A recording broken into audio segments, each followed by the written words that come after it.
Hello, how is everyone doing? Happy Sunday, happy Sunday. Um, we're gonna play a bit of an FMV game. Do the Discord thing.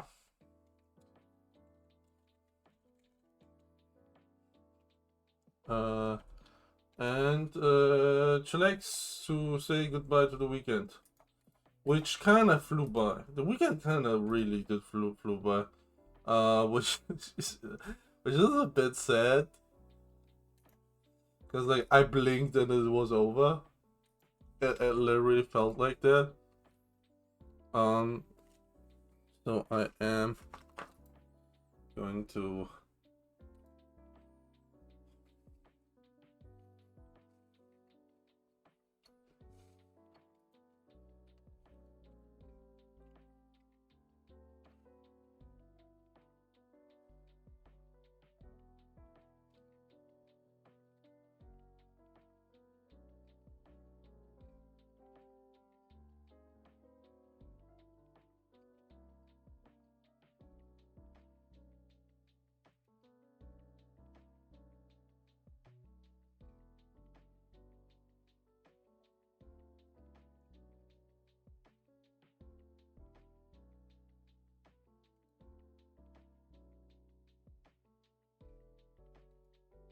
Okay. Let's switch. Desktop audio is here.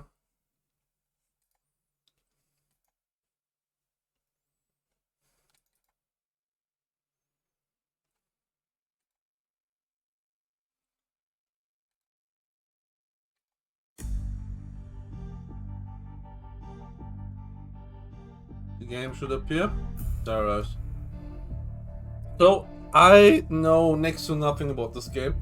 I know this is like a detective game.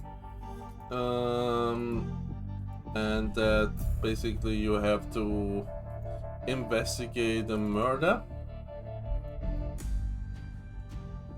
and um, find out who's the killer. Whoop, I downgraded the audio just to make sure.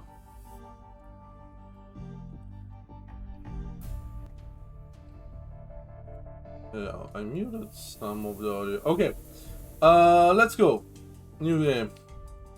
In any case, yes.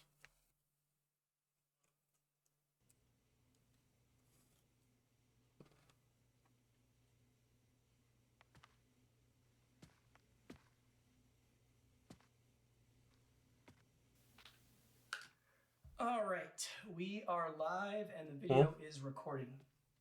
Now, we have got ourselves a pretty wild case on our hands. But first things first, let's do a quick refresher before we dive in. As always, the interviews will be streamed live via the monitor that you're looking at right now. Once the interviews end, you'll be able to access all of the previous recordings on the playback monitor that's to your left. Now, keep in mind that you will be getting two different camera angles in your feed, camera A and camera B. Feel free to switch between the two as you see fit. And last but not least, don't overlook the evidence available to you in the case files. I'm sure that you'll need to reference those at some point. Okay, so the case. We've got Daniel Murphy, age 49, works as a financial planner. He was shot and killed in his home with a 38 caliber handgun that's registered to him. Now, according to the medical examiner, he died on September 12th. The exact time of death is not able to be determined because the body wasn't found until a few days after. Now, there are a few people of interest in this case. First up is Emma Richardson. She's Daniel's girlfriend who had also been living with him. Prior to Daniel's death, she had reported an incident of physical abuse that resulted in her right elbow being dislocated. The injury is verified. However, Daniel did deny all allegations regarding the abuse. Now, at first, I was ready to remove her as a potential suspect due to the elbow injury, which would obviously make it pretty damn hard for her to fire a weapon. But as it turns out, she is actually left-handed, which means that she absolutely could have pulled that trigger. Now, next up is her ex-husband, Charles Humphreys. There's nothing really notable regarding Charles's past, but he was seen entering Daniel's house the day of the murder. So, needless to say, he is definitely a person of interest. Now, I was also able to bring Charles and Emma's daughter, Rebecca, down to the station today. Now, there's nothing that really points to her being a suspect at this point in time, but she did live with her mom and Daniel, and she was aware of the abuse that her mom had reported. Now, last on our list is Daniel and Emma's neighbor, Janice Burks. Janice served 9 years in prison for killing her husband, who had a very long history of domestic violence. Now, the main reason that I brought her down here today is that she was also seen entering Daniel's house the day of the murder. So yeah, that's 2 people that were seen entering Daniel's house the day that he was killed. All right, now that is the basic overview. Okay, you can dive in deeper with the case files or some of the security cam footage that we also subpoenaed. That footage is already loaded up for you on the playback monitor. All right, now let's figure out what the hell happened here. All right, I'm gonna bring Emma in here first. Let's see what she has to say. All right, we'll see you in a few.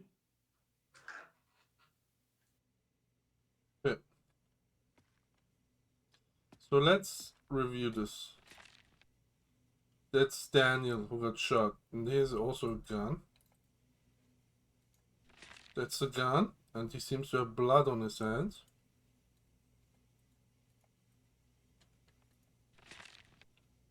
What's this? He drank. Seemed to have played cards. So there was someone who played cards with him. This is a kitchen. I'm looking for someone creepy standing outside. There could be foot outside. I don't see anything at first glance. There's food. Take-out food. Seems to be someone with him. Incident number, person making a report, complaints may be found anonymously. Emma Richardson, age 47, sex female, race white, address 2920 Apple Tree Road. Phone number, incident, domestic dispute, violence. Oh, this is the domestic violence thing. Daniel Murphy. On the evening, a person, Emma Richardson, claims that Daniel Murphy physically assaulted her after 2 engaged in a wobble out particularly with the Daniel Murphy. Richardson suffered a dislocated right elbow. Yeah, this is fish can count dinner. Investigating Martin Ruiz. 47 suspects information. Emma Richardson, Charlie Humphreys, Janice Burks, Rebecca Humphreys, 20, 60, September 15th.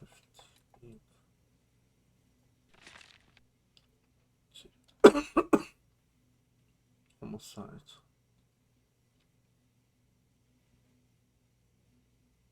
So this was like 3 days prior to the thing. Singer intelligent bleeding punctured left kidney.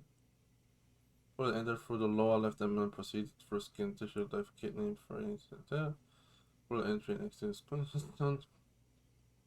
Alcohol level of. So we did drink that checks out though.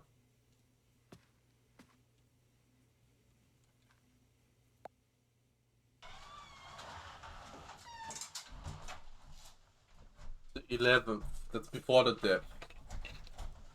Is that Daniel locking the door? Hey, asshole. You like to hit women, huh? What are you talking about? Oh, no, Get your hands off me. I know what you did, Emma. Look, I don't know what she told you, but I didn't lay a finger on her. Oh, shut up and cut that shit. I know what you did. If you ever do that again, I will kill you. I will fucking kill you. Do you understand me? No, whatever. I will hit you. You got that? I will fucking hit you. You want to hit somebody? Hit me. Come on, hit me. That's what I thought, tough guy. Piece of shit.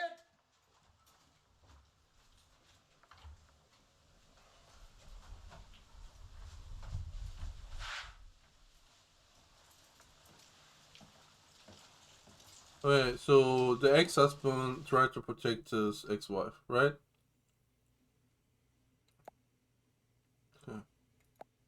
When's this?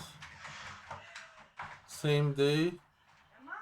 I'm really worried about you. Are you leaving him? The wife leaving. Are you alright? That's the neighbor. I gotta go. Are you sure it's okay now? Just have Look, I said we can talk later. I gotta go. Okay, I got you. You go ahead, I'll get the suitcase. Okay.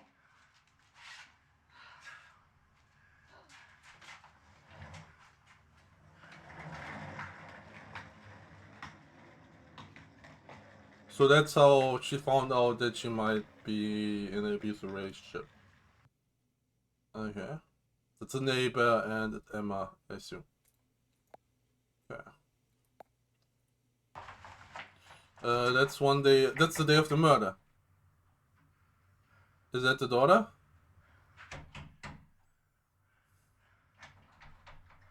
Or is that the neighbor?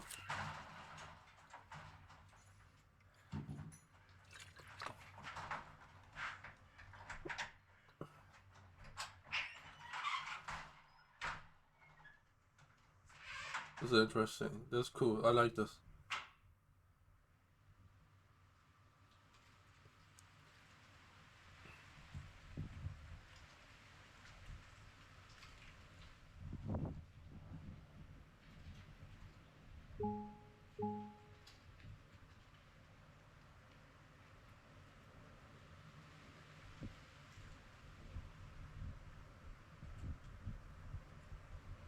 This is so long.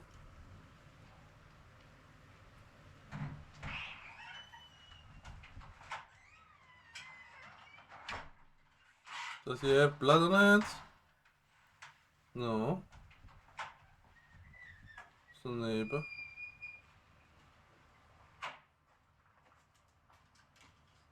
What was that? Oh, she threw the key? Okay.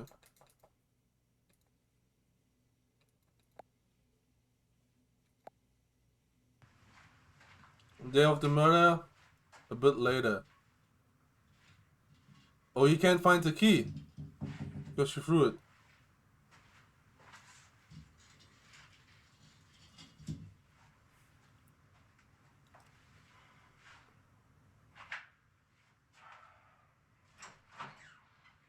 Oh, the door's open.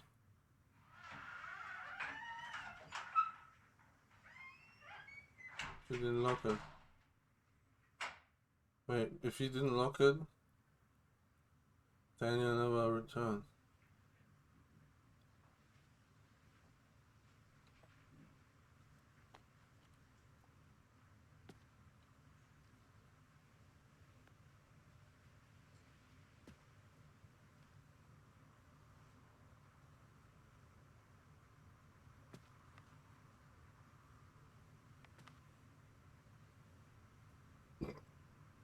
My guys either really small or like the desks are huge. Just so, no, he's not big.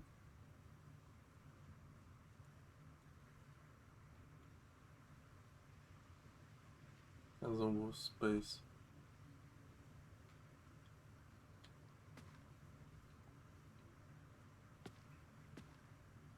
We have to read these. We definitely have to read these.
What is he taking with him?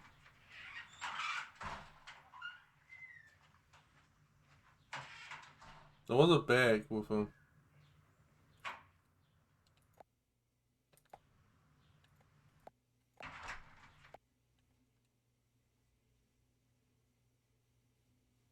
Don't see anything. Okay. Then this guy. All right, we are live and the video is Okay, recording. yeah. This is that video. Let's see these. What's this?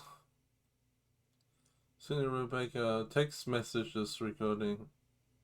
Name Sydney Rebecca. Rebecca Sydney. Oh, who sent who what? Yeah. No, I want this. Okay. Any chance I can check your notes from yesterday's psych class? I totally spaced and forgot we had class law. Yeah, you can check my notes. I emailed them later too. Thanks, you fucking rock. Oh, jihad. Just emailed you the notes. Goddamn thanks.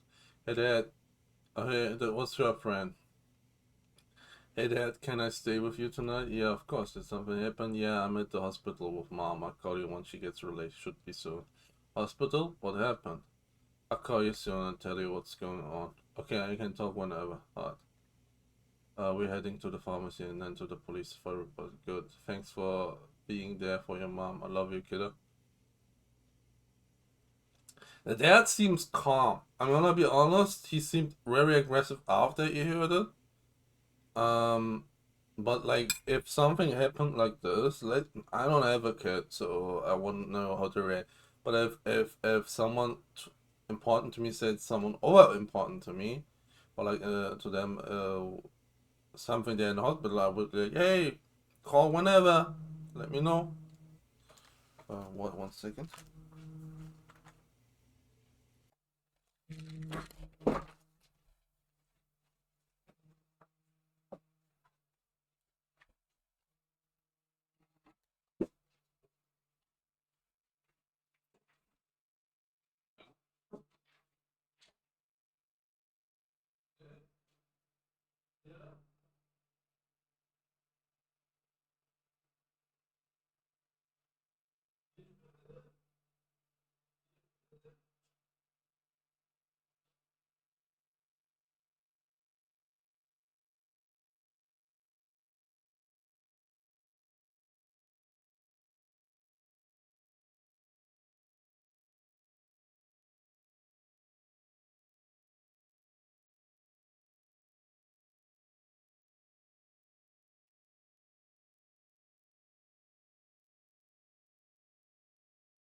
I muted my desktop audio, not my mic, so I don't know how much audible what that was. But I got a call. Someone was at my door, so I had to. Sorry. But let's continue. Yeah, so whenever hard, thanks to you all. I love you to that. They're playing it out today, Sydney.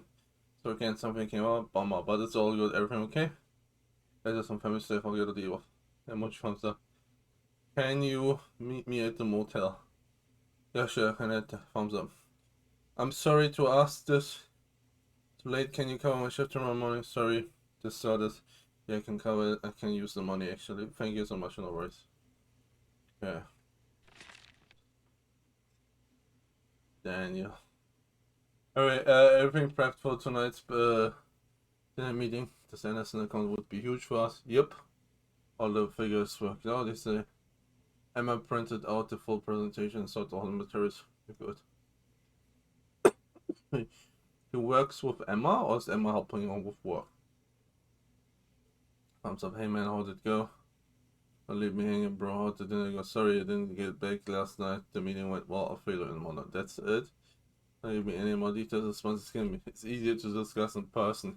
So that went well. We should be able to close this deal soon. Fingers crossed. I'm still at the hospital.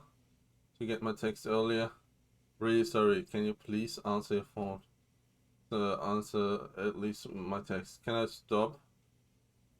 So Emma didn't respond. Can I stop by your office in about 10 minutes? Want to know how the Anderson meeting went? Sure, I'm here. Cool, see you in a few.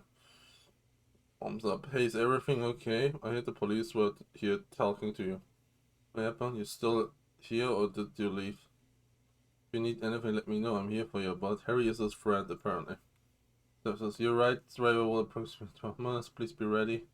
What is this? This is the day of the murder. Thanks for using ride services. Can we send a brief? Okay. Did she order the drive from his phone? Hey man, I heard you put in administrative leave. Hope everything is okay. Hey bud, I'm worried. Poor Harry. Seems like a good friend. Yeah. Harry, hey, just wanted to talk to you for all the evidence lately. Appreciate it. Boss. Thumbs up. I heard some pretty bad arguing and banging sounds coming from your house. Is everything okay? Sorry for getting back. So you're so late. Yeah, we had 9 minutes. He threw me to the ground. Hurt me pretty bad at the hospital. What? My God, want me to come to us? No, it's okay. Rebecca's here with me. Okay, but please let me know if there's anything I can do. I can't believe this. But how are you doing? Getting translated. Thank God. Please let me know if there's anything I can do. Will do. Thank you. Still at the hospital. Can you meet me at Rebecca? The best motel. Yeah, I can be there in about 30 minutes. Oh, she was staying at the motel. Okay. Been there in 30 minutes. So I can't believe this shit. So sorry this happened. Thanks, Charles. See you at the motel. Okay.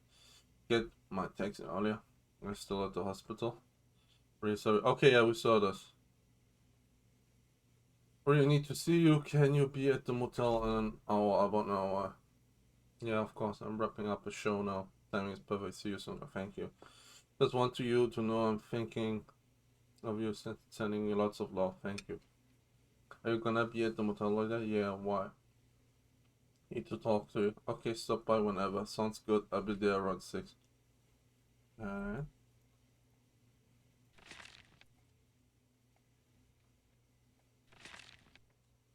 Is this gonna be Polar Express situation or like where everyone is kinda guilty? Hey dad, can I stay with you tonight? Yeah. I don't know what happened.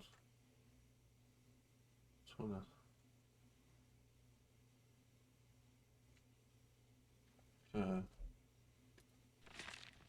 I read all of these. There's Janice. Amazon. The Amazon order has been in place since September 13th. Tomorrow.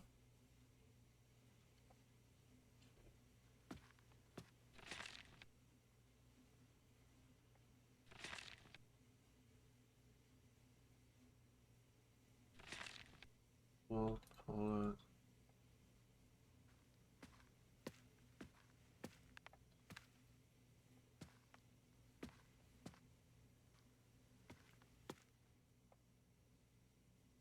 Yeah. For you. All right, Emma, we are recording. Today is September 19th. I am Detective Martin Ruiz, badge number 7621. And with me here today is Emma Richardson. So, Emma, can you please go ahead and spell your first and last name for me? EMMARICHARDSON. Thank you. And can you please acknowledge that this statement is being video and audio recorded and that you are consenting to this recording? Yes, that's correct. All right. And lastly, I just need you to acknowledge that we've already gone over your rights and that you are willfully making this statement. Yes, that's also correct. All right. Thank you, Emma. So, yeah, let's just keep it simple and start with you telling me where you were the day of Daniel's death. I was staying at a motel, And which motel would that be? the Best Stay Motel on the southeast part of town. Now, is there a reason that you didn't go to work that day? I wasn't feeling well, so I decided to take a sick day. And you work at Rose and Davis Financial Services, right? Yes, I'm a junior account executive. And Daniel, he works there as well. Is that also correct? Yes, actually, he's the one who got me the job there. And the two of you were romantic partners. Is that right? Yes. Now, do you mind maybe elaborating a little bit more on this relationship that you two had? Sure. What exactly would you like to know? Well, I guess we can start with the police report that you had filed on September 10th. Now, based on what I read, it seemed that this relationship that you two had was not that pleasant, was it? No, but at least not lately anyway. Now, you claimed that he had grabbed you pretty forcefully, too. I mean, so much so that he dislocated your right elbow. Is that right? Yeah, but I don't want you to think that was a norm or anything. So that's not his normal behavior. No, it wasn't. We had been together for 6 months at least, and I moved in with him about a month ago. He had never once laid a finger on me the entire time or shown any warning signs. So then what exactly happened on that day? I mean, why did he have this sudden change in behavior? He was jealous of a client of ours that we met for dinner. And who was the client? Just a prospective client. His name was Jason Anderson. Jason Anderson. All right, and what exactly happened with Jason? Well, Daniel had to take a call, so he stepped outside. He was out there a good amount of time, maybe 15, 20 minutes. And during that time, Jason and I started talking. I mean, he talked a lot and he was pretty funny. So we talked and had a laugh. That was all. Then when Daniel returned, I think he had the wrong impression. I mean, on the ride home, he kept questioning me about what we were talking about. He wanted to know why we were so happy, and he wanted to know if I found Jason attractive. He even accused me of flirting with some guys in the office from before. Honestly, I have no idea what he was talking about. So has Daniel showed signs of jealousy like this in the past? No, but I mean, there was never a situation like this before anyway. You can continue. Well, when we got home, he didn't seem to calm down at all. We were in the kitchen at the time, and he accused me of lying, and he said he didn't believe anything I had told him. I tried to de-escalate the situation by leaving, but then he blocked me with his body and backed me into a corner. And he grabbed me by the shoulders and forced me to tell him the truth. But what was I supposed to say? I already told him the truth. So then I pushed him off of me. And that's when he yanked me really hard by the arm and threw me to the floor. Oh my God, it hurt like hell. And then when I was on the ground, he kept yelling and screaming at me over and over. I mean, I can't even remember what he was saying. Was he drinking that night? No, the man hardly ever drank at all. I mean, I can't even remember the last time he had a drink. There were drinks. There were blood in his echo when he died. Now, according to the police report, your daughter, Rebecca, she was there when this had all happened. Is that right? Yes, she was upstairs in her room at the time, and she heard the arguing, so she came down to the kitchen to see what had happened. I mean, she asked me what happened, and I told her we had been in an argument. Then she asked me what I was doing on the floor, and I told her I had accidentally fallen. So why did you lie to her? I don't know. I was scared. I mean, it all happened so quickly. I couldn't even think straight.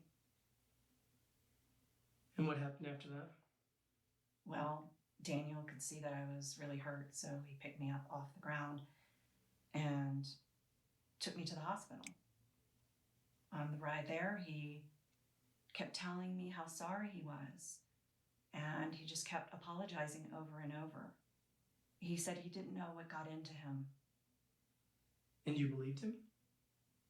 Yes, I did. Really? It was a one-time thing. It was completely out of character. I didn't know what got into him. So yes, I did believe him. All right, and what happened after that? Well, he took me to the hospital and we checked in, and that's when I learned that my elbow was dislocated. Then Daniel left and Rebecca came to stay with me overnight. And then the next morning I had time to clear my mind, and I told Rebecca exactly what happened. So you told her that he had actually hurt you? Yeah, she wanted me to press charges with the police, but honestly, I was hesitant. I didn't want it to turn into a big thing. But this was a big thing, was it not? I don't know, maybe. I mean, it was a big enough deal that you felt the need to file a police report, right? But that was Rebecca's idea.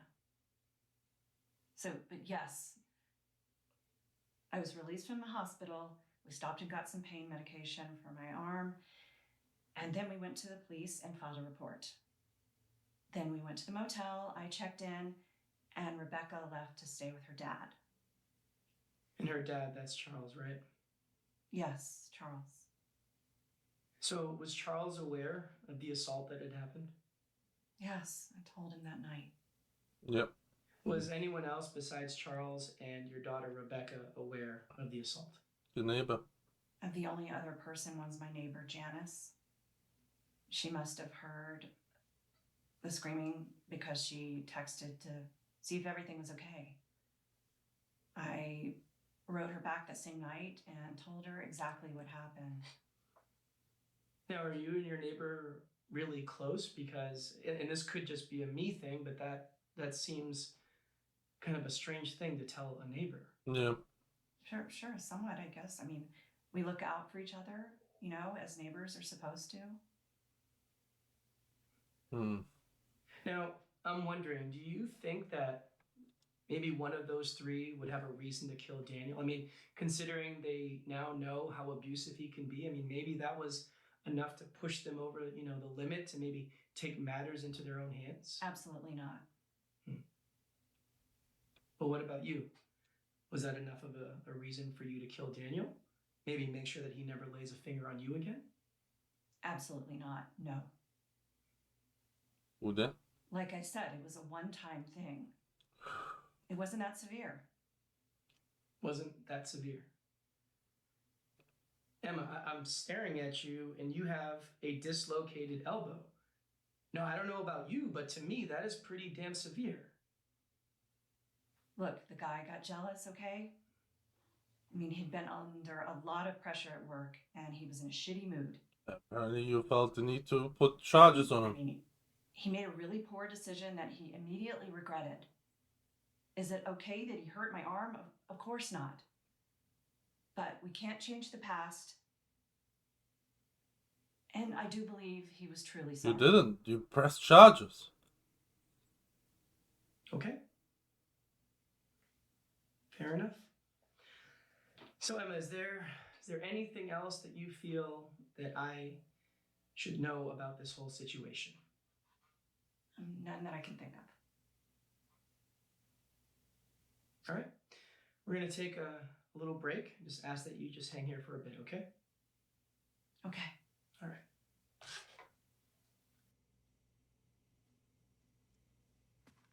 What Emma? 10 minutes. Emma 1. Game saver. All right. You saw the interview. You think she's being completely honest? No. I really can't say for sure. What I want to know from you is if you think she's telling the truth about how severe the abuse was. And I'm talking both physical and verbal. That's a major piece of this whole thing. Whether she's being honest or not will give us a decent idea on how to move forward with this investigation. So let's make sure we really judge this correctly. The right approach should get her to open up a bit more. I'll trust your judgment with that. You tell me, and that's how I'll proceed with her. No rush. Look over whatever you need to and call me back. All right, talk soon.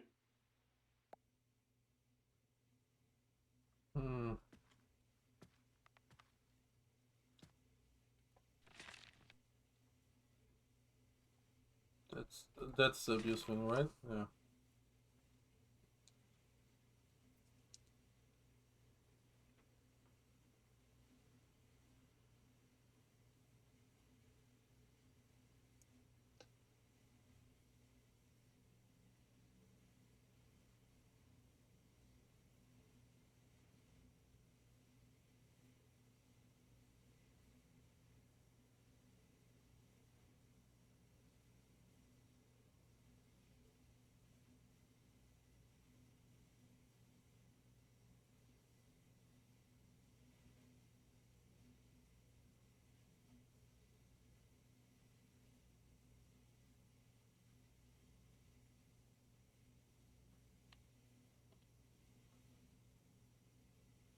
What is the question you're asking of us?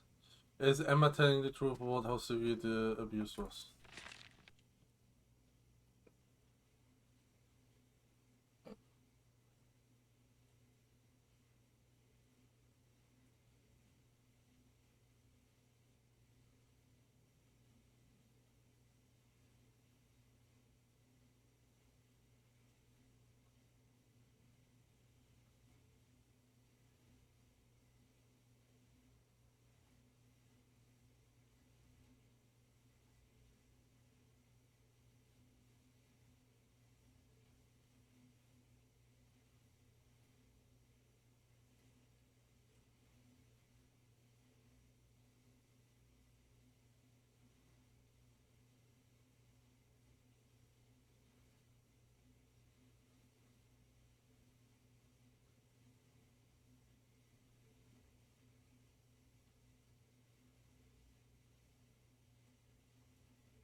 No.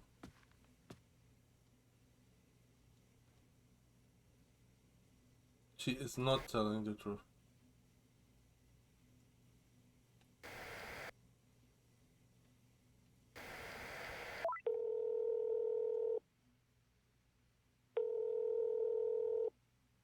Hey.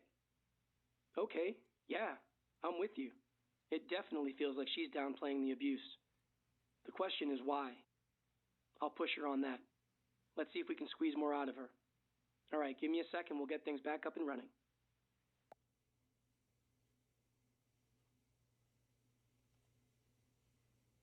Is that like our partner here? What's this?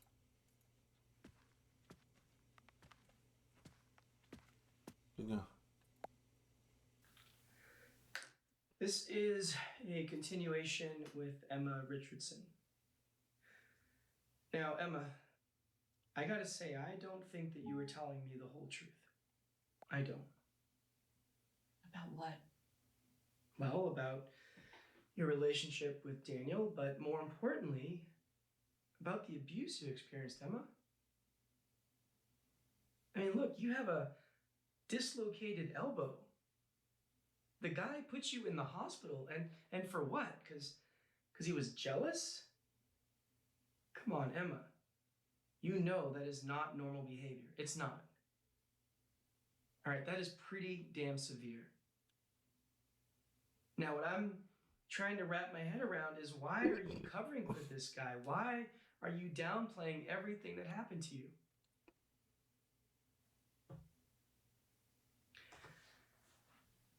Look, Emma, it is okay.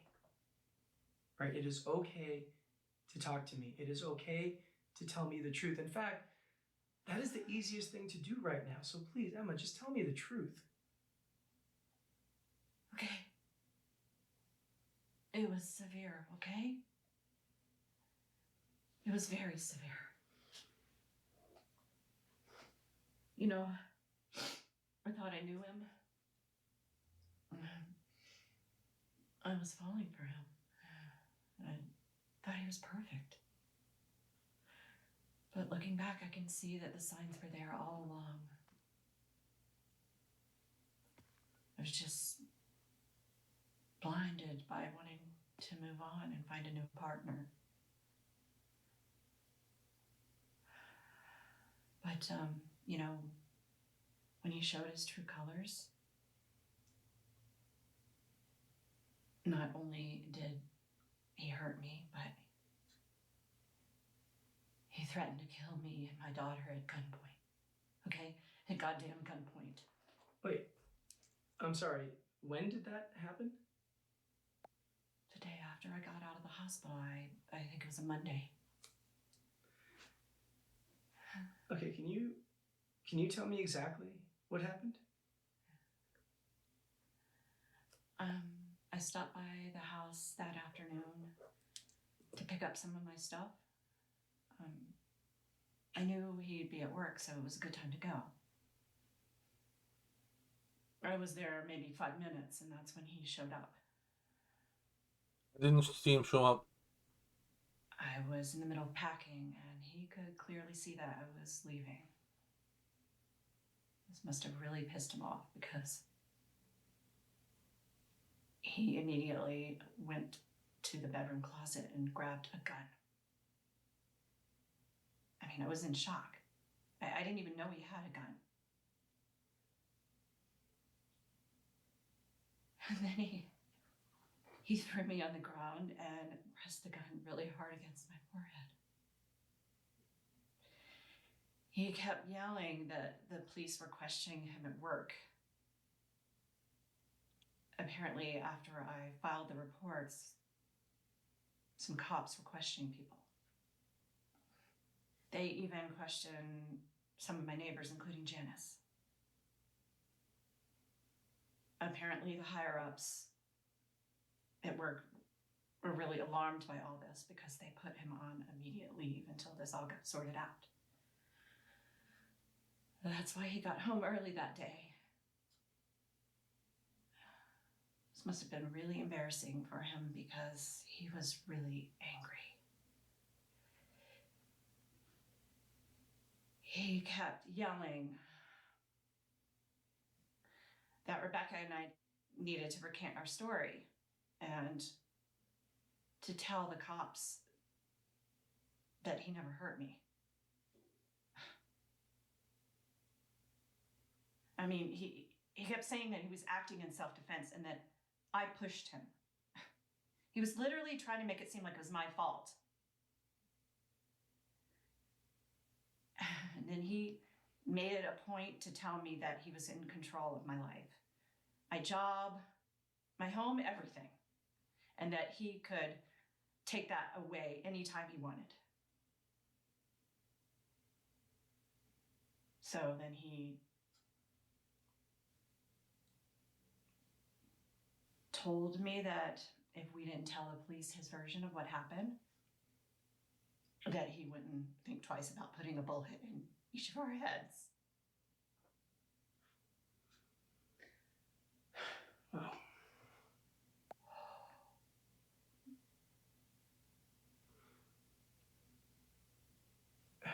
Wow. So, Emma, why did you lie to me? Because I thought you would see this as a clear motive for killing him, that's why. No, And not I so get much that. suspicious. I get that. But okay, but why in the situation that happened, why not in that moment? Why didn't you immediately go to the police? I mean, heck, you could have even filed a restraining order against him, Emma. Because they didn't do shit the first time, that's why. I had already told them that he had physically assaulted me. I was literally in the hospital because of him. But did they protect me? Huh? Did they? I can answer that for you, detective. No, they didn't protect me. In fact, that son of a bitch threatened to kill me even after I went to them. So no, I didn't think it mattered. So don't get me started about a restraining order. You think a restraining order, some just like little piece of paper, would stop someone like him? Someone who had threatened to kill me? Give me a break. All right, fair enough. Fair enough. So tell me what happened after he had threatened you. He left. And I immediately gathered all my stuff and I left too.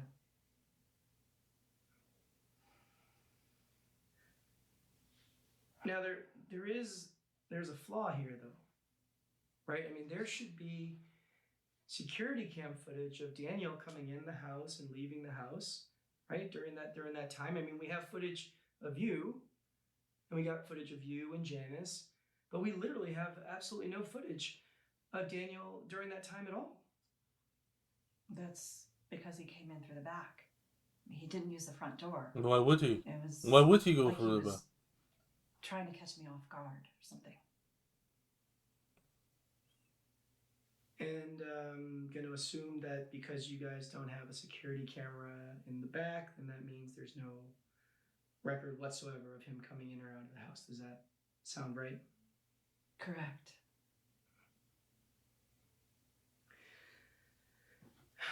Convenient.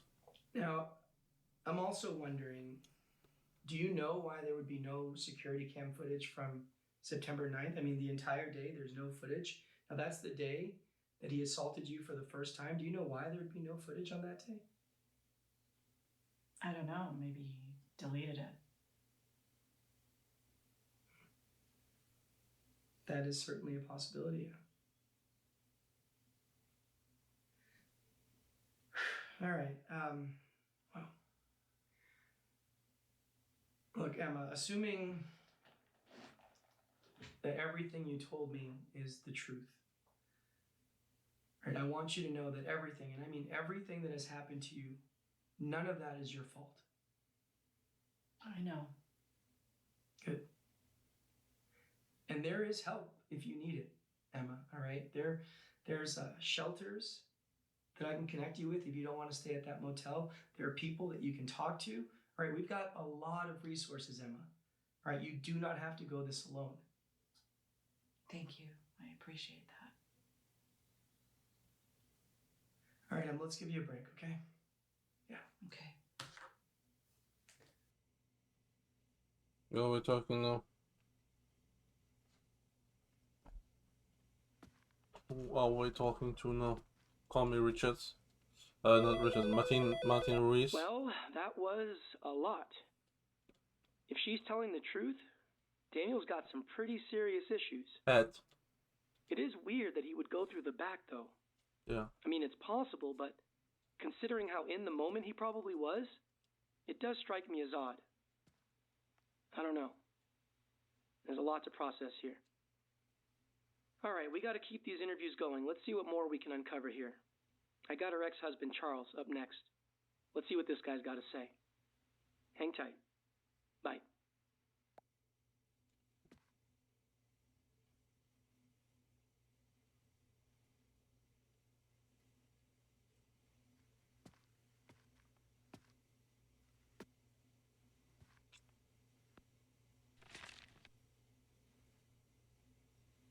That's the back door. It's open. Ah, the back door's open. Oh shit. All right, Charles, we are recording. Today is September 19th. I am Detective Martin Ruiz, badge number 7621. And with me here is Charles Humphreys. So, Charles, we'll just start with you spelling your first and last name for me. Okay. CharlesHumphries. And can you please acknowledge that this statement is being video and audio recorded and that you are consenting to this recording? Yes, I did. And lastly, if you can please acknowledge that we have already gone over your rights and that you are willfully making this statement. Yes, I do. All right, thank you, Charles. So, Charles, let's just start with you telling me, why were you seen entering Daniel's house the day of his death? Well, I was doing a favor for Emma, right? I went there to pick up some items I that she followed had that. forgotten. I followed She didn't that. want to enter that house again, so I went there for her. And what sort of items were you picking up? It was like some clothing and other personal items, right? I didn't sort through the bag, so I'm not 100% sure what may have been in it. So you said bag. So you were there to pick up a bag of hers, is that right? Correct, right. She put it by the front door in the entryway. I walked in, I grabbed the bag, and I left. And Charles, you're a realtor, is that correct? Yes, that's correct. So that means you get to pretty much set your own hours, right? To an extent, sure. Now, you didn't have any appointments or any meetings that morning? That is correct. So, did you see Daniel when you went inside the house? No, I didn't. I didn't see his car in the driveway either, so I just assumed he wasn't home. But look, I didn't even go in the house. I just went in the entryway, I grabbed Emma's bag, and I left. That's it. Now, are you aware that Daniel had been killed on that day and that his body was found inside that house? I'm aware of it now, but at the time, no. I wasn't aware of it at the time. So what do you know about Daniel's death? I know that he was apparently shot and killed. I'm also aware it possibly could have been a suicide, that he took his own life. Do you believe that? Do you believe that he took his own life? Certainly seems like a possibility, yeah. So how well did you actually know Daniel? Not well at all. I mean, I mostly knew about him through Rebecca. Right? I only personally met him a few times. A few times that I did meet him in person, I mean, he seemed like a pretty cool guy, right? He was friendly and upbeat, you know, just a good all-around guy. It wasn't until much later that I learned about him abusing Emma. Needless to say, that changed my opinion of him real quick. Yeah, I could imagine. So tell me about Emma. What is your relationship like with Emma? Emma and I are on pretty good terms, all things considered. Right? Like, we were married for almost 20 years. You know, we had Rebecca. Everything was going really well. But, I mean, slowly things just didn't work out like we had hoped. So we got divorced about 2 years ago. I mean, it wasn't an ugly divorce or anything like that. But we both agreed that it wasn't working out. So we decided to call it quits. Right? And here we are. So do you still stay in touch with her? It's not like we're best friends or anything like that, but we have a daughter together. So, yeah, we are in touch from time to time. And do you still care for her? Not in a romantic way, no, but as a person and the mother of my child, yes, I absolutely do care about her. So would you be willing to do anything for her? What, like murder? Yes, Charles, like murder. No, of course not. Look, I would be willing to do almost anything for her because I still care about her. But murder, no, absolutely not. So you're telling me that you did not kill Daniel when you went inside that house? No, of course not. Look, I told you I didn't even see the guy, but if I did, I'm not going to kill him. So what about Emma? You think that maybe Emma killed Daniel? I mean, she's got more reasons to kill him than anyone else. No, Emma didn't kill Daniel. That's ridiculous. And how can you be so sure about that? Because she's not a killer. She's like the sweetest person I know. Well, what if she maybe hired someone or got some help? You don't think that that's possible? No, I don't think that's possible. Well, look, Charles, the reality is that somebody killed Daniel, okay? That is a fact. Now, we know that Emma has been on the receiving end of his abuse. All right? Now, that has got to be scary as hell for her. Okay, now, Charles, I'm not saying that Emma killed Daniel, okay? But, Charles, we at least have to entertain the idea that maybe she wanted him dead. Now, I don't think that that's far-fetched at all. Hell, Charles, I have seen people killed for far less. All right, so you don't think that Emma maybe just wanted him dead? You don't think that that's possible? Look, I have no doubts that she wanted this man out of her life. That's obvious. But to think Emma would wish death upon him or anybody else for that matter? No, I don't believe that. I do not believe that she wanted him dead. No. You really don't? No, I really don't. All right, Charles, we're going to take a short break, all right? Just ask that you sit here for a bit and I'll be right back, all right? Yeah, no worries.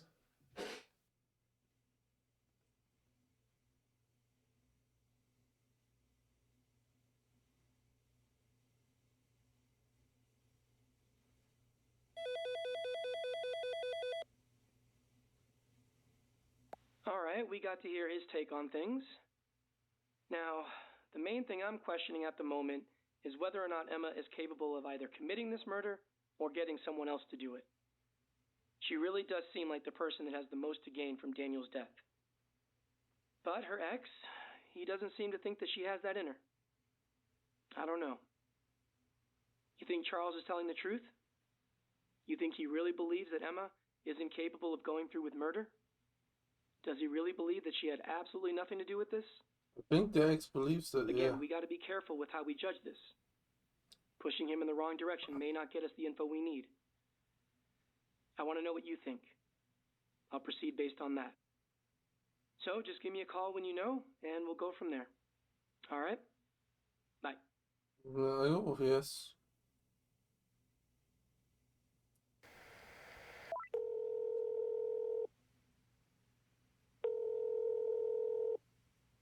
Hey.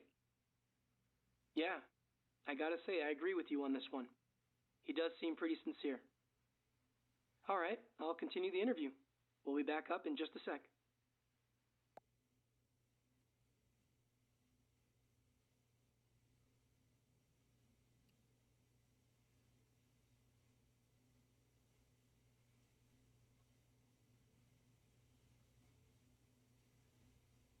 Oh. This is a continuation with Charles Humphreys. So, Charles, I do think that you're being honest about Emma, all right? You really don't think she had anything to do with this, and I do believe you. Well, that's good because that's honestly how I feel. And like I said before, she is not the kind of person to wish death upon anybody. She is by far the most caring person I've ever met. So, Charles, I hear you, okay? But since you didn't kill Daniel, and if Emma had nothing to do with this, well then, that means there must be somebody else, right? So, do you think that maybe Rebecca may have had some... No, of course not. This has absolutely nothing to do with Rebecca. Okay. Well, then I guess that puts us back to square one then, doesn't it? I guess so. All right, well, Charles, that'll do for now, all right? Let's get you out of here for a bit. Okay.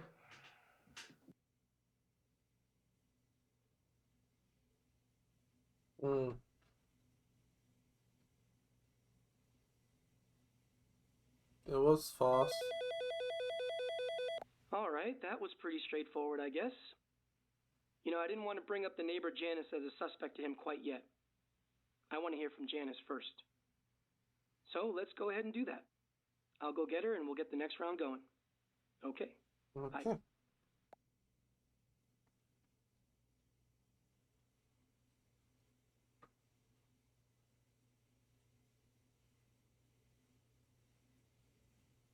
Begin.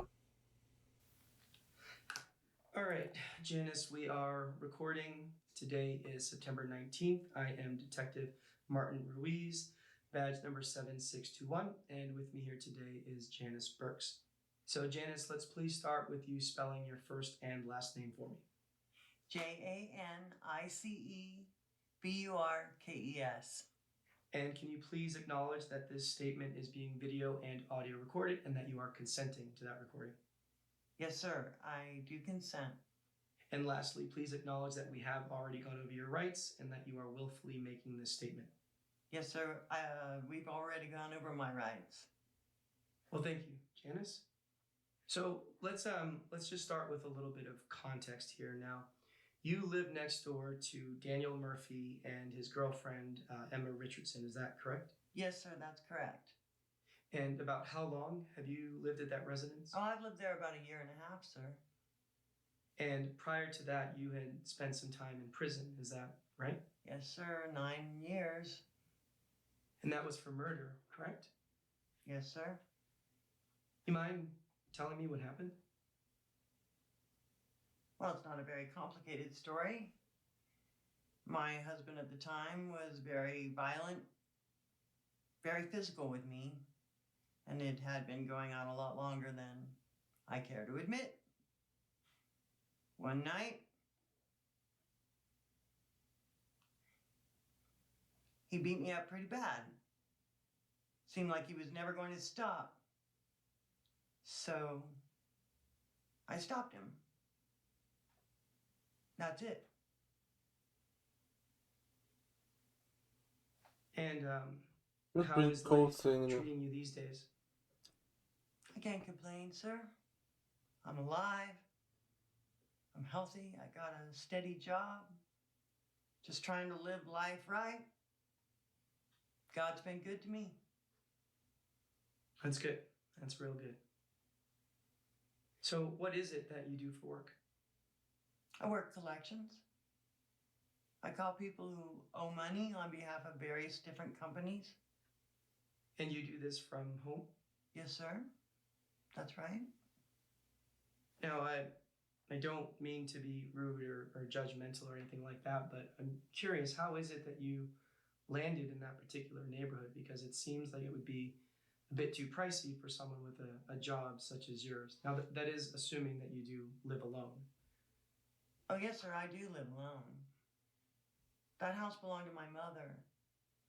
She bought it about 20 years ago. She paid it off early. And when she died about 10 months ago, she left it to me. Well, thank you for that explanation. That certainly makes sense. Now, I am curious, how well did you know Daniel and Emma? Oh, I know Emma pretty well. Daniel, not so much. When I moved in about 1.5 years ago, Daniel had already been living there. They're pretty good neighbors. They're quiet. They stick to themselves. No parties or anything like that. I can't remember them ever having anyone over, in fact. Rebecca, their daughter, lives with them. She's pretty quiet too. She sticks to herself. But honestly, in general, the whole neighborhood's pretty quiet, so they're no exception. So why is it that you got to know Emma more than Daniel? Well, it seems like Daniel works very long hours, but Emma works 9 to 5, so I see her from time to time when I went on my usual walks, and we'd stop and chat for a bit. She was one of the few people in the neighborhood who didn't look at me funny, you know? I mean, it's a small town, word gets around fast, and I'm pretty sure most of my neighbors knew about my past. They were scared, they kept their distance, but Emma, she treated me like a normal person, and I really appreciated that. And I always felt like I should kind of look out for her too, I guess. Now, what about Charles? What do you know about him? Well, who's Charles? So Charles, that's Charles Humphreys. That is Emma's ex-husband. Oh, that's right. I don't know much about him. I didn't ever meet him, and I don't remember Emma ever really talking about him. I'm sorry. Unfortunately, I don't know much about him. So, given your relationship with Emma, I am assuming that you have a good explanation as to why you were seen entering and leaving their house the day that Daniel was killed. Oh, yes, I do. The mail carrier had accidentally left some of their mail in my mailbox that day. We've had some trouble with porch pirates recently, so I thought I should just take it over. I didn't want to leave it on their doorstep or anything, so Emma had told me about the spare key to use in case of emergencies or whatever, so I just used the spare key. I opened the door, I dropped the mail off in the entryway, and I left. Now, was Daniel home? Oh, not to my knowledge. I mean, his car wasn't in the driveway. That's where he usually parks it. And I didn't see him in the house either. Now, Janice, are you aware that Daniel had been shot and killed and that his body was found in that house? Yes, officer. I was aware of that. The whole neighborhood was aware of that. And so you didn't see him or his dead body when you went into that house to drop off that mail? Oh, no. I mean, like I said, I just went in, dropped the mail off in the entryway, and then I left.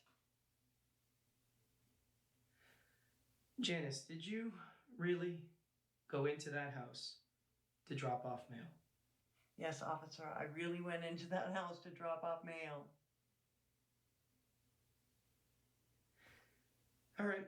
Well, look, Janice, we are going to take a real short break. I ask that you just sit here for a second. I will be right back, okay? Okay. All right.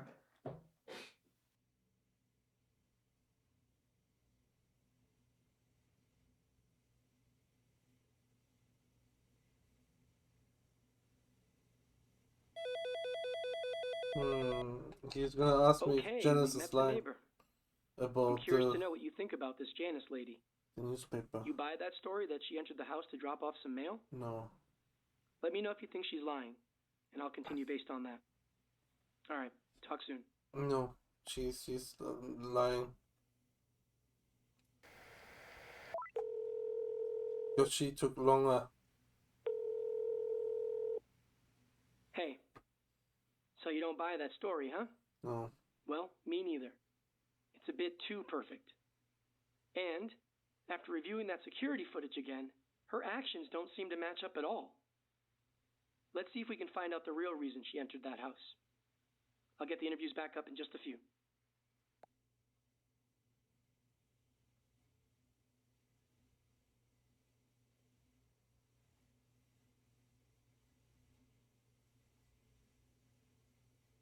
Ian. This is a continuation with Janice Burks. Now, Janice, according to you, the mail carrier had dropped off their mail at your mailbox by accident, right? And then you, I guess being the good Samaritan that you are, decided to bypass these potential porch pirates. So you then took that mail and you brought it directly into their home. Is that correct? Yes, that's correct. So Janice, what kind of mail was this? If I remember correctly, it was just a few envelopes, I believe. So just a few envelopes. So why the urgency to drop off just a few envelopes? You couldn't wait until they got home? I guess I could have. I didn't really give it that much thought. I just saw that I had their mail and I thought I'd bring it over to them, that's all. Janice, you are lying to me. What do you mean, sir? I mean that there is absolutely nothing that supports your statement whatsoever. Look, you having their mail is no reason to go inside of their home. You could have simply just held on to their mail, Janice. And please don't tell me that you were concerned with porch pirates, because porch pirates are looking for packages, okay? Things that have actual value. They're not just looking for regular mail. Now, Janice, if you're going to lie to me, come up with something like Like, I don't know, like there was a check in the mail or something like that, because then it would be a little bit more believable. Now, Janice, you are still on probation. Is that correct? Yes, sir.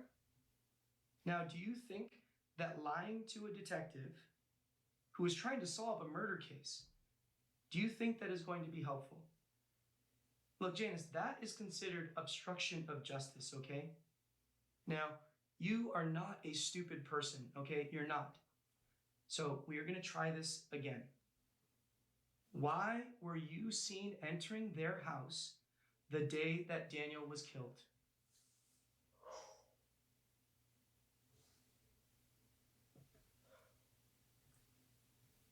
All right.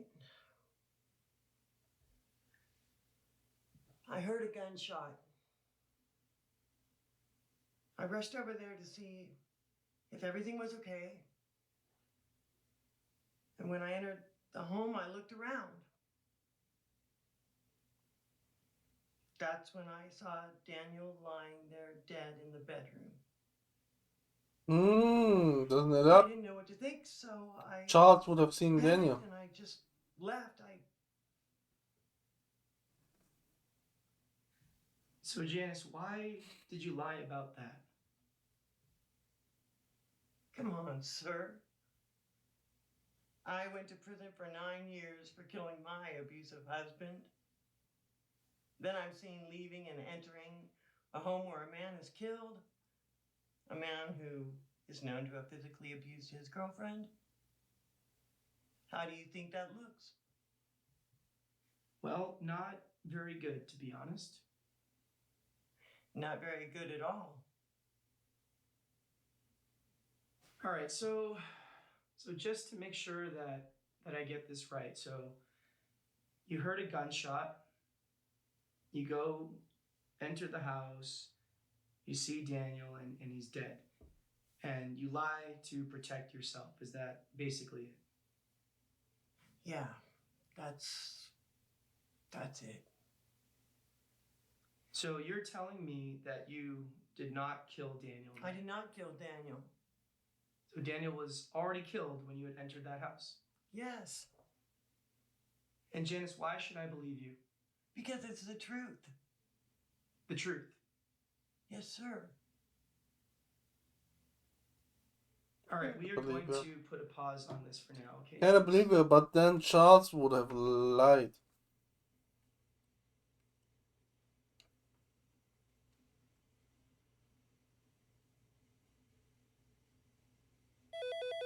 Well, that interview certainly adds a new dimension to this whole thing. That is, of course, if Janice is being honest about finding Daniel dead. I honestly don't know. At this point, who knows?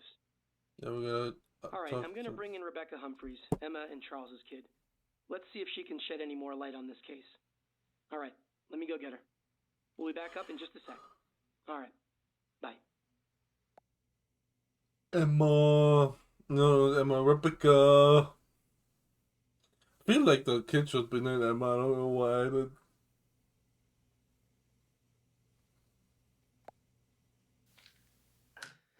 All right, Rebecca, we are recording. Today is September 19th. I am Detective Martin Ruiz, badge number 7621. And with me here today is Rebecca Humphreys. So, Rebecca, can you please spell your first and last name for me? Yeah, first name is Rebecca. Last name Humphreys, Humphies. Thank you. And can you please acknowledge that this statement is being video and audio recorded and that you consent to this recording? Yes, I do. And lastly, just acknowledge that we have already gone over your rights and that you are willfully making this statement. Yes, I am. All right, Rebecca. Let's start with you telling me where you were at the day. He thanked everyone but there. Yeah, so that day I was over at my dad's house. So you were at your dad's house, but you don't live with your dad, do you? No, I don't, but I do stay with him sometimes. And you were there the whole day? Yeah, I don't really remember any reason to leave that day. So can you remind me, how old are you? I'm 20. So you're 20. Mm-hmm. And you are a student at Fisham Community College, is that correct? Yeah, that's correct. So you didn't have any classes that day? Well, I mean, yeah, I did. But I had a very important paper that was due for my intro to psych class the next day. So I decided to stay home and focus on that instead, since my other classes weren't important. Now, your dad, he wasn't at home, right? He was at work? Yeah, that's right. He usually doesn't get home until late in the evening. So is there anyone that can corroborate that you were at your dad's house the whole day? I mean, like, sort of. I work at the main coffee shop at the school, and I had texted one of my coworkers asking if he could cover my shift for that day. So you didn't go to work that day either? No, I didn't. Like I said, I wanted to focus on my paper. Now, I'm going to ask you a question, and please be Mhm. honest, okay? Yeah. Please. Do you think that either of your parents had something to do with Daniel's murder? No, of course not. Now, I'm not asking you if they killed him, just if they may have possibly had some involvement. Now, based on the history, you don't think that that's possible? No, absolutely not. Like, no, I know my parents. It's not possible. Okay. So, how long have you been living with Daniel and your mom? We officially moved in like about a month ago or so, but my mom had practically been like living over there like 3 or 4 months before that. And you were aware that there had been some domestic issues during that time between Daniel and your mom, correct? Yeah. Can you elaborate? Well, first off, I want to like make sure that you know that the domestic issues, as you put it, weren't happening the whole time that I've been living there. It was kind of all recent, actually. Sure. Gotcha. Mm. So yeah, please continue. So, like, it's pretty straightforward, but I want to say, like, about a week and a half ago, I was in my room reading, and I heard some screaming and yelling and banging, and I went down to the kitchen, and I found my mom on the floor crying, and she was just obviously, like, in a lot of pain. And she was grabbing her right arm, and just her and Daniel had gotten into some sort of an argument, and he pushed her to the ground like pretty damn hard. So did you see him push her to the ground? No, I didn't, but it was pretty obvious that that's what had happened. Now, is this the only incident that you were aware of? As far as I know, yeah, that's as far as I'm aware. Now, this incident landed your mom in the hospital. I mean, she has a dislocated elbow. Yeah, I know, I'm aware. I know. You don't think that maybe your mom would want to seek some sort of revenge? No, my mom wouldn't seek revenge. Like, you do know that she's the one who filed the police report, right? Yes, I am aware of that. Okay, so why would she file a police report if she was planning on killing him? Like, she wanted the police to get involved. That's literally the whole reason why she went to the police in the first place. She wanted them to deal with it. It's your idea. All right, well, then what about your dad? The police report was your idea. What about him?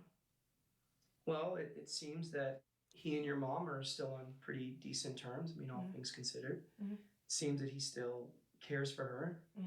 You don't think that maybe he acted out of a need to protect her? No, absolutely not. How can you be so sure? Because I know my dad, like, that's not even close to the kind of person that he is. Like, She confronted he's him. not a murderer. Like, I don't even, like, I can't believe I even have to, like, say that to you. Look, Rebecca, I know that this can be hard. Okay, I know that, but we have to think logically, right? Now, try to put your personal feelings aside as best as you can, all right? Now, do you really believe that your parents had nothing to do with Daniel's murder? No, my parents had nothing to do with Daniel's murder. There's no way. All right, fair enough. So look, we're gonna take a short break. All right, just gonna ask that you sit here, and I'll be back in just a few. Okay? Okay. Call me Roos.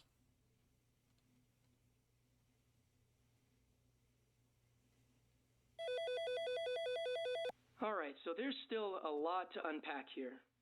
But the main thing I really want to know right now is if you think she really believes her parents had nothing to do with Daniel's death. I mean, I know they're her parents and all, but the motivation is pretty easy to spot, especially when it comes to her mom. I just can't tell if she's being honest or if she's blowing smoke up our ass. Look it over and tell me what your read is on her. Let me know if you think she really believes they had nothing to do with it. We'll go from there. I believe she believes All right. it. Bye. I believe she believes it.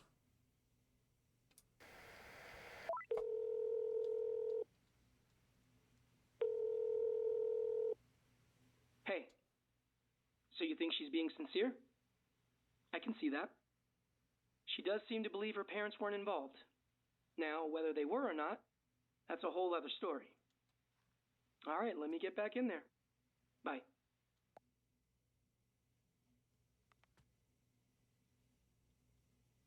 Give half an hour.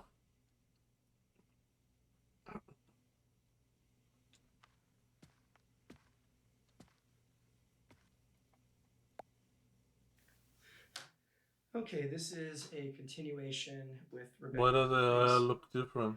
So look, Rebecca, I do believe that you think your parents had nothing to do with Daniel's murder, okay? I do believe that. Mm-hmm. But look, we still cannot ignore the facts, okay? We can't. Now, are you aware that your dad was seen entering and leaving Daniel's house the day of the murder? No, I didn't know that. I wasn't aware of that fact. No. Yeah, the whole thing was caught on security cam. Mm-hmm. So now with this new information, does that change your perspective at all? No, not at all. I mean, if my dad was seen entering the house that day, then I'm sure he has a perfectly good reason for it, but murder's definitely not the reason. It doesn't make any sense. It can't be. All right, so Rebecca, look, so if your parents were not involved and you were at your dad's house the whole day, then you tell me, what is your theory on what happened to Daniel? Look, I don't know. I don't know, okay? I really don't. What I do know is that Daniel wasn't this perfect guy that everybody seems to think that he was. I mean, he had two personalities. Sure, everybody saw the clean-cut business guy, but behind closed doors, it was a completely different story. Behind closed doors. That's the title of the He was game. mentally unstable, okay? He could be a real piece of shit, especially when he was drinking. Probably got really drunk, got all depressed, and then just shot himself. But his mom, didn't I could see that said happening. he doesn't drink. Have you guys ever considered that maybe nobody actually killed Daniel? Yes, Rebecca, of course we've considered that. We've considered all possibilities. Okay, then I really don't know what to tell you because that's all I can think of. I don't know. So there's nothing else that you feel that I should know? No, not that I can think of. No. Contradiction. Mom Alright, said well then, didn't let's drink. She take a said break every and time we he can drank, step he out of was. here for now, okay? Who's lying? Russ, call me. Let me know what you're thinking, Russ. You're thinking things, so. All right, we've heard from everyone that we brought here today. There's still lots of things that aren't adding up or that simply don't make any sense at all. And, most importantly, we still don't know exactly what happened to Daniel. I think it's time we turned up the heat. Start poking some holes. I'm going to get Emma back in here first for another round. Let's see what we can squeeze out of her. I'll be back in the interview room with her in just a sec. All right. Bye. Bye. Saving.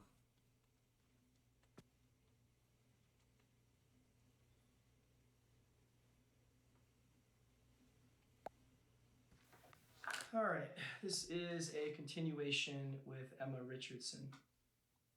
Now, Emma, I've been giving some thought regarding your whereabouts on the day of Daniel's murder, and just to be clear, you were at the Best Day Motel the entire day, is that correct? Yes, that's correct. So you didn't leave at all, not even to get food or anything like that? Actually, I did leave the motel that morning. It was quick though. I went to get breakfast at the diner across the street from the motel. I got the food to go, and then I went back to the motel and stayed there the rest of the day. So around what time did you go to the diner? It was early, probably around 7. Around 7. So you did not leave the motel at all any time after getting that breakfast around 7 a.m.? No, I did not. Now, did you eat dinner? Yes, of course. Okay, so then how is it that you got your dinner that day? Charles stopped by that evening to bring me dinner. Oh, that's very kind of him. Yes, it was. So what time did he stop by? I believe it was around 6-ish.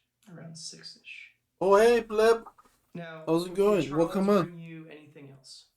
With solving crimes. Like anything? I'm really besides well. the I'm really dinner well. Enjoying my end of I don't Sunday. think so. How are you? And you're sure about that? We're trying to Yes, find out sure. who killed who. All right, so I mean, we know who died, but who killed the guy? And talk to some of the folks there. that Detective someone work never was stops. working that I morning don't would think be I can able to stop this. verify So, that you were indeed there getting but your yeah, a breakfast guy that day. died, Does that sound and we have 4 I suspects. believe so, yes. She is the girlfriend Alright, of the guy who died, assume that who was someone abused. can verify you were there that morning, and let's also assume that Charles can corroborate that he did bring you dinner that evening. How was your Is there Sunday? anyone else that can account for your Got time to lock in and back to between the murder. hours Yeah, of we got yeah. 7:30 a.m. So far, I have and no 6 idea who it p.m. is. that day? But everyone seems to kind No, I of be don't think lying. so. There's no one at all. No one I can think of. All right, so just to make sure that I have this clear, you definitely did not go to Daniel's house at all. The day No, that he our was detective killed, friend correct? is doing it, That's right. the interview, and we're watching So see, based on what I have so as far, a small it detective seems to me barely that over the Janice desk. or Charles committed this murder. In fact, maybe the two of them even worked together. You know, I don't know. Why would you say that? Well, because Emma, the two of them were both seen entering and leaving Daniel's house the same day that he was killed. But that doesn't make any sense. I mean, neither of them would do something like that. Emma, how can you be so sure? Everyone is saying Well, in that Janice's person wouldn't case, kill. She had no reason to do such a thing. She But someone has even to. knew Daniel. Right, but she knows you. And she knows what you've been through. I am sure that Janice can empathize with you. You don't think so? Janice is on probation. She's been through a really difficult and unfortunate situation. She served her time and she has a good life now. You think she would screw all that up for some guy she hardly knows? Or for me, her neighbor? Honestly, I don't know. Well, she wouldn't. All right, well then what about Charles? Because he was also seen entering Daniel's house that day. And we have already established that you are clearly someone important enough in his life to look out for. I mean, maybe he was, trying to care for you. Maybe, protect you. Charles is not a killer. Does he care for me? Yes, and I care for him too. We've known each other for a really long time. But it's just not in his character to do something like that. He would never kill someone, or even think about doing something like that, for that matter. It's just not who he is. Yeah, and kind of annoying that everyone is saying All right, Emma, nobody would give kill me a second, anyone. Okay? Someone I'll died. be right back. He's gonna ask me. What is he gonna ask me? But how is your Sunday? Like, Well, I don't think this is adding up at all.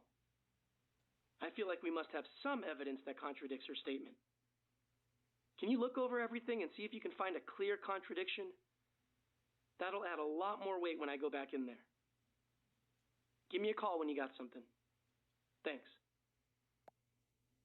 Press tab to open new and select the contradiction evidence. What do we have?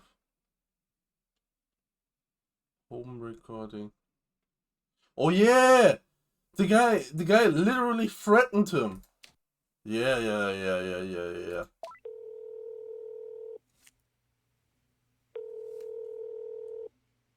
Hello? Yes, that's it. Kinda hard to argue that Charles isn't capable of murder, or at least thinking about it when you have him on video literally threatening to kill someone. Yeah! That is good stuff. Alright, let me show her this and see what sort of explanation she has. This is good. This is really Thanks. good. Alright, let me get back in there. Hang tight. I'm hanging tight. We got this. We got the asses.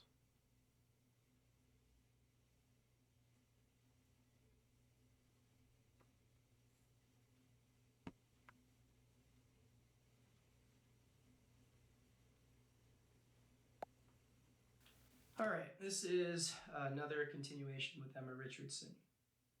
Now, Emma, you had told me earlier, and I'm paraphrasing here, but you said something along the lines of Charles not being capable of committing murder or even thinking about it. Does that ring a bell? Yes, absolutely. All right, I want you to do me a favor and turn your attention to the TV here. I want you to take a look at this.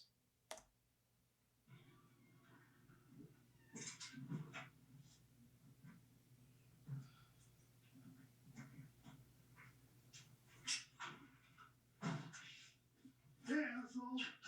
I know what you did there, Mom. Look, I don't know what she told you, but I didn't lay a finger on her. Oh, shut up and cut that shit. I want to see her reaction. I will fucking kill you. She doesn't seem surprised. She doesn't seem surprised. I will end you. You got that? I will fucking end you. So what do you think now? Why is it provider no? I know how it looks, but surely you can see he's not being literal. She's really defending him. Yes, he's angry and obviously trying to scare the shit out of Daniel. But to think he literally meant what he said, it's absolutely ludicrous. I don't think so. Is it really? It's a figure of speech. No? Obviously, He Charles is not ran a him murderer. against the wall. Emma, I am showing you clear proof right here that Charles threatened to kill Daniel. Now, that absolutely makes him a suspect, and it shows clear intent. Now, I hear you when you say that you think Charles isn't a murderer. But Emma, what actual proof do you have that Charles did not kill Daniel? And I mean real proof, not just your thoughts and feelings. I don't have any actual proof. There you go. There you go. That right there is the problem. All right, that is a big problem that I need to get to the bottom of.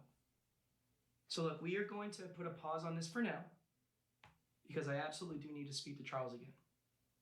All right? Okay. Good. Is he gonna Emma 3, Emma 4.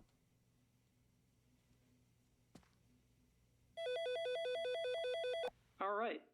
I think we're making some progress here. Time will tell. You did a good job finding the right evidence. No problem. So now, let's see what Charles has to say. Let's connect. Get him back Son of a I'll talk to you in a few. bitch. Charles, you got a lot to answer for. I still think Daniel's a piece of shit, but yeah. All right, this is another continuation with Charles Humphreys. So Charles, I want to revisit your relationship with Daniel. I mean, sure, but like I told you before, there wasn't much of a relationship. I only met the guy a few times. So when was the last time that you saw him? Probably a few months ago. Why are you lying? I'm not sure. Why are you So like you didn't this? see him on September 11th? Oh, yeah, that's right. Yeah, I do remember that now. Yeah, I saw him that morning. That's right. I'm sorry, I forgot about that. See, Charles, I don't know how you could forget that. What do you mean? You literally Well, threatened Charles, to we kill have a him. security cam video that shows you violently threatening him. In fact, Charles, we can take a look at that right now. You don't need to show me that. Well, Charles, I just want to refresh your memory, okay? Seeing as though that you forgot. So please, indulge me, okay? Take a look. Yeah, let's see.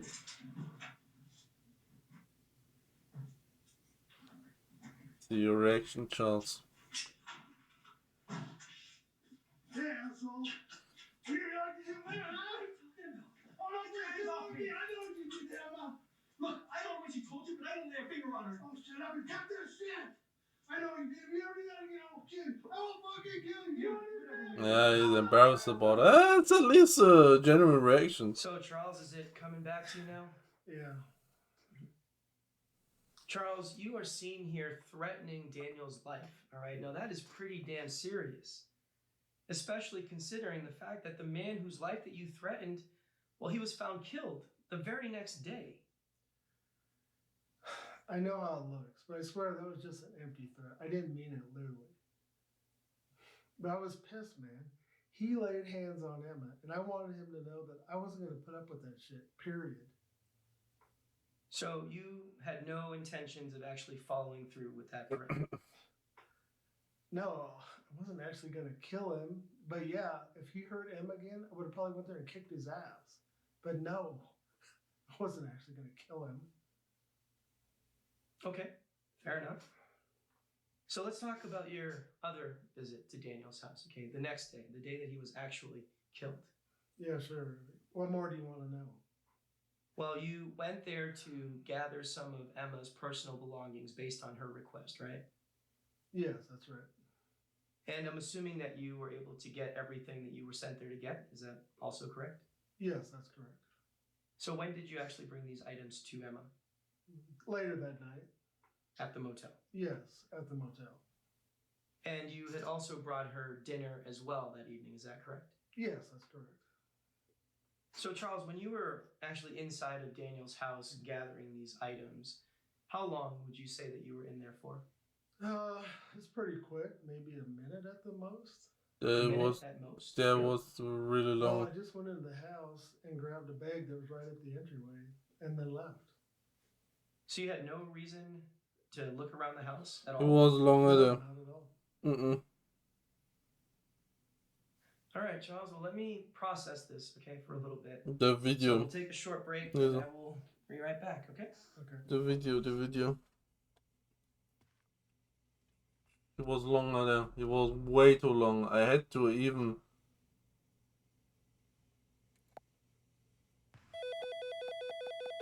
Yeah, look. Yeah. All right, there are definitely some holes in this guy's story. I'm gonna need you to find some concrete proof. The fourth Let's one. nail this guy hard, all right? Let me know what you can find. Thanks. Definitely the fourth. Do we have domestic autopsy report text message? Text message records.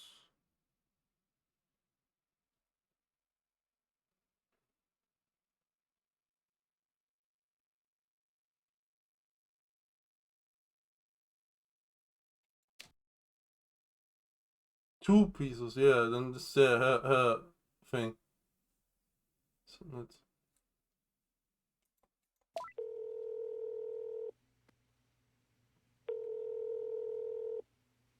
Hey, there it is. There it is. Fantastic work. Good eye. Yes, he is clearly in the house for way longer than just a minute.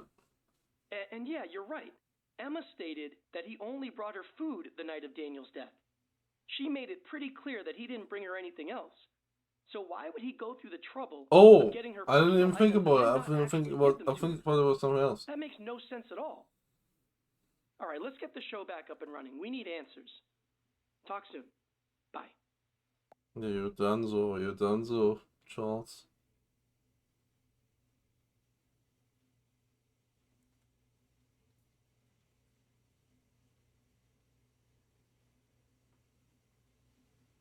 Let's begin. All right, this is a continuation with Charles Humphreys. Now, Charles, I want you to take a look at this footage right here, okay? You won't watch every single second, right? What am I looking for exactly? Well, you can clearly see that that's you at the front of Daniel's house, correct? Yes, I can see that. So can you look up there and tell me what is the date? It's September 12th, Right, and the time? What does that say? 9:27 a.m. So 9:27 a.m. All right. Now let's fast forward through this. We'll jump to about right about here. All right. Now, can we agree that this is you leaving Daniel's house that same morning?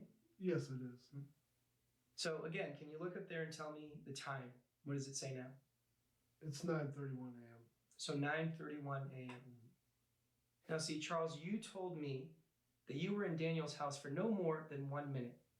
Okay, now I'm showing you the security cam video that shows that you were in there for about 3 to 4 minutes. Now, Charles, I can't understand why it would take 3 to 4 minutes to simply go inside of the house, grab a bag that's right there in the entryway, and then leave. So, Charles, can we cut the bullshit? All right, why did you go inside this house? And more importantly, what were you doing in this house? And this time, Charles, please, do not lie to me. Look, I don't know if you're aware, but Daniel threatened Emma at gunpoint the day before he died. Now, obviously, this guy was unstable, but I didn't know he had a gun in the house. So how did you find out about the gun? Emma told me, and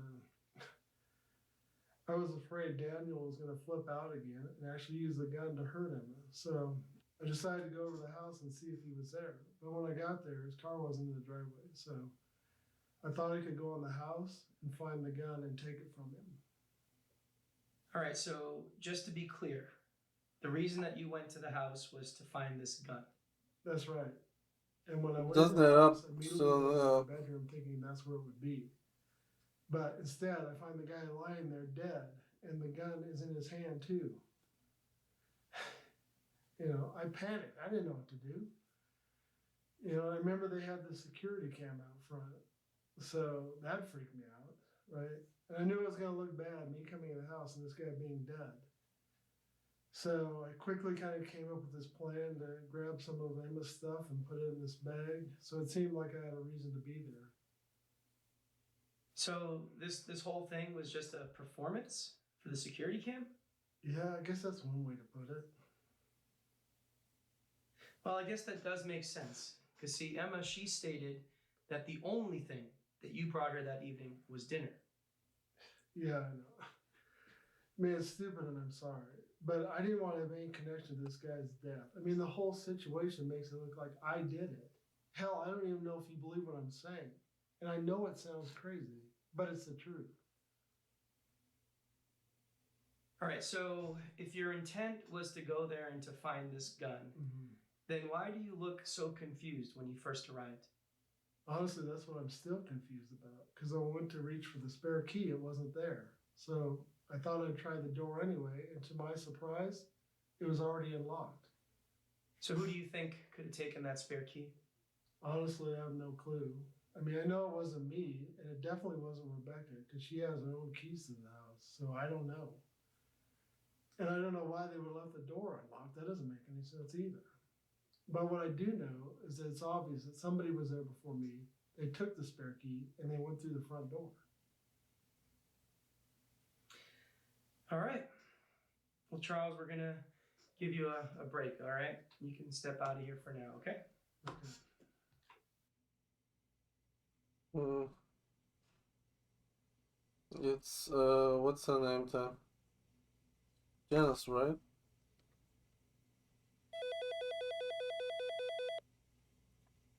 Hey, I think that went well. It's quite a story, though. I'm still not sure who to believe at this point in time. That being said, he did hit the nail on the head. Someone was absolutely there before him, and we know exactly who that was. Now we got both Janice and Charles saying they arrived at the house that morning, and both claim they found Daniel already dead. Yeah, I am not too sure I buy that. Now, I can see Charles's possible motivation for killing Daniel, but Janice's is a little unclear.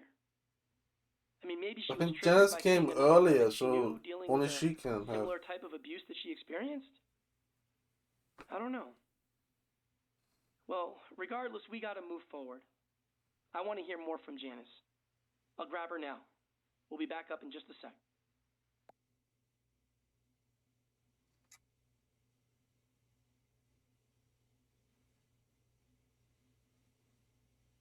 I'm kind of thinking it's Rebecca. Okay, this is a continuation with Janice Burks.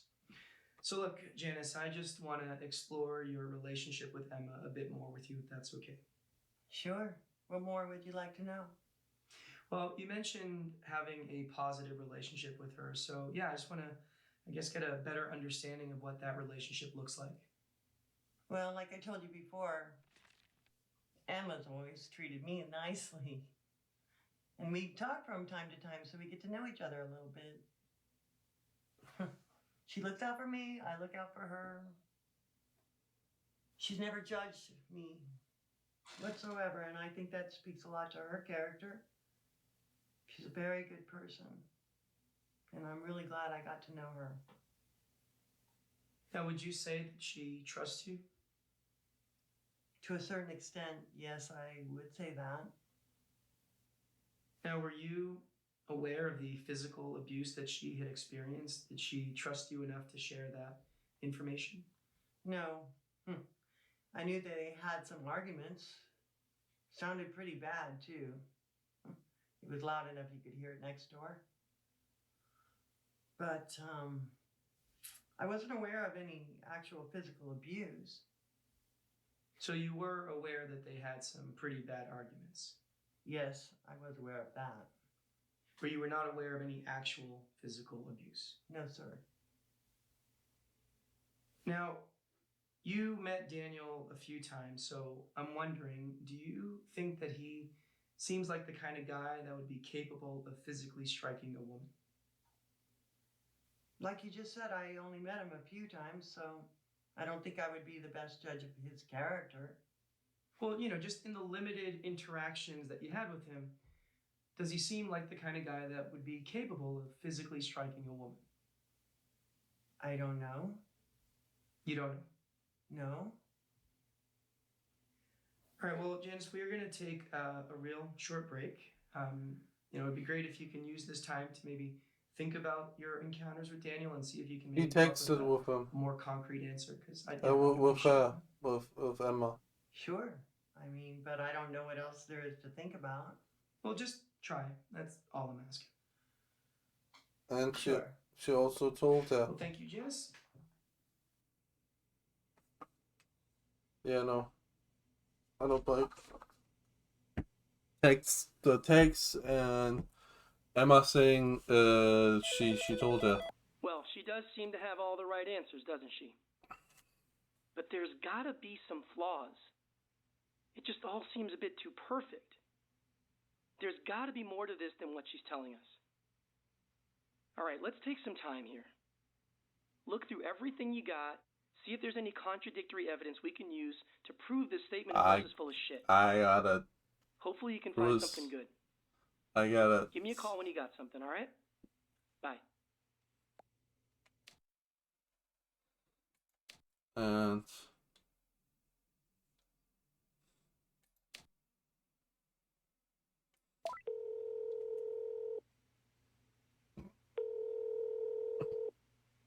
Hey. Well, there you go. That is great. Perfect. I'll share what Emma said earlier in her previous statement. Good catch. Now, what she said definitely doesn't match up with Janice's presentation of the facts. I'll grab the text message records as well. There's no way Janice can argue with that. you gotta. All right, let me grab what I need and get back in there. Thanks.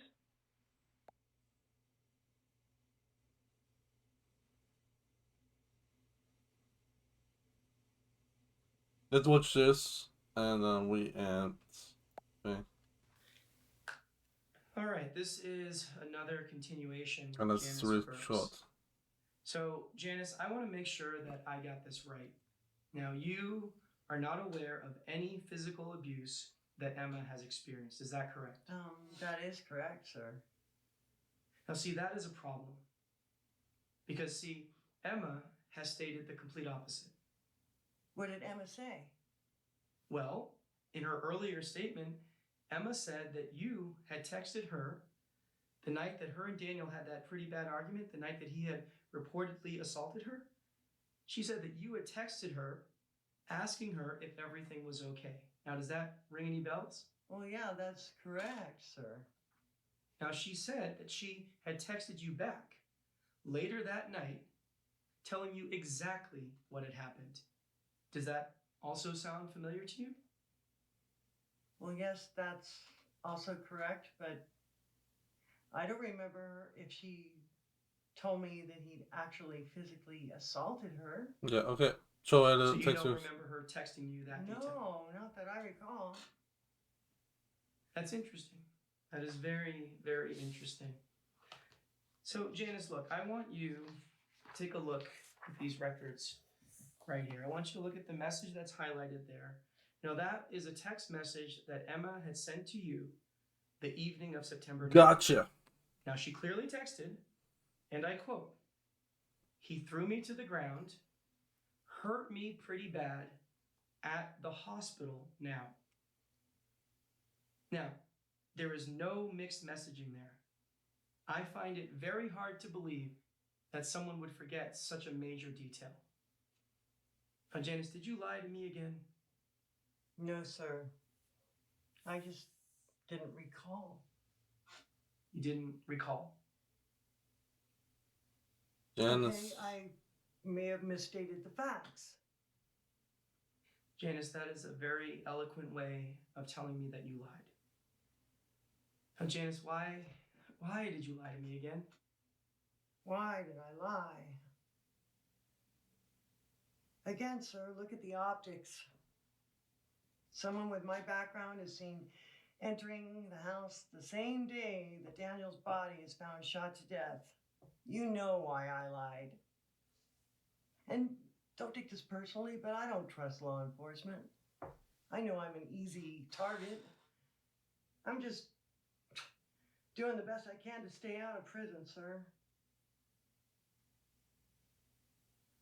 Look, you want to know what the truth is? Yes, Janice, that is literally the only thing I want to know. Good. Because the truth is that none of us would be in this mess if law enforcement had actually done their job and protected Emma when she first reported the abuse. She did all she could. She went to the police. She told them everything that Daniel had done to her. She even had her daughter as a witness. That man should already be locked up. That man physically assaulted her, and you guys let him go on his merry way. That's not okay. You know it, and I know it, that that's not okay. Look, Janice, I hear you. Okay, I hear you. And yeah, maybe we could have handled things differently. I don't know. Okay, but regardless, we can't live in the past, right? I mean, all that we can do is to make sure that we do the right thing right now in this moment. That's literally all that we can do. So, Janice, let me ask you again, okay? Were you aware that Daniel had physically assaulted Emma? Yes, sir, I was aware. And your only confirmation of this were the text messages between you and Emma, is that correct? That and the fact that she went to the hospital with a dislocated elbow. Not sure I'd need any more proof than that. But you didn't actually see Daniel physically assault her, correct? No? What kind of question is that? I mean, what man do you know is going to strike a woman in front of other people? Guys like that do their business behind closed doors. That's the title. She looked at the camera. Fair enough. Now, I am curious, and Janice, please be honest. Do you think that Daniel deserved to be killed for his actions? No. Punished, yes, but not killed. Are we almost done, officer? For now. I believe her. For now. But Now, I do need to get some other people in here, and then we'll see how it goes from there. But yeah, Janice, you can step out of here for now. Okay, let's go. yeah, we're saving. And we're ending with the 2-hour mark. Let's talk to Ruth. Alright, so we know for sure that Janice was aware of the physical abuse.